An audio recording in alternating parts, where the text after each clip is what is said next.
नमस्ते प्रणाम। मैं किरण राजपूत आप सभी का स्वागत करती हूँ अपने चैनल में। तो आज मैं बहुत ही सुंदर भोले बाबा का गिफ्ट लेके आई हूँ। आप लोग को जैसा भी लगेगा कमेंट में ज़रूर बताइएगा। अच्छा लगे तो लाइक कमेंट शेयर कीजिए। मेरे चैनल पर जो न्यू है तो मेरे चैनल को सब्सक्राइब कर लीजिए, बेल आइकन को दबाना ना भूलिएगा ताकि मेरा न्यू वीडियो आप तक पहुँचता रहे। तो चलिए गीत को स्टार्ट करती हूँ।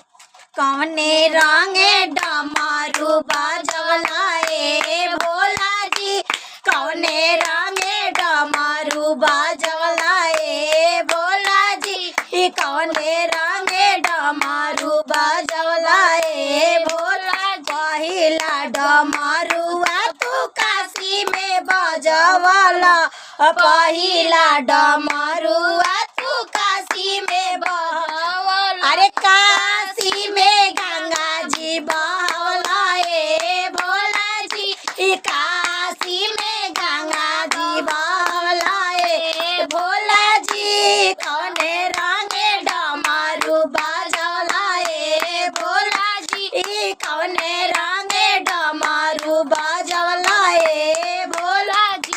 दूसरा डमरुआ तू देवघर में बजवला, दूसरा डमरुआ तू देवघर में बजवला। अरे गौरा जी से के दुल्हन बनवलाए भोला जी, गौरा जी के दुल्हन बनवलाए भोला जी। कौने रंगे डमरू बाजवलाए भोला जी, कौने रंगे डमरू बाजवलाए भोला जी। तीसरा डमरुआ सबके दिलवा में बजवला, तीसरा डमरुआ सबके दिलवा में बजवला। अरे सबके अपन शिष्या बनवलाए भोला जी, सबके अपन शिष्या बनवलाए भोला जी। कौने रंगे डमरू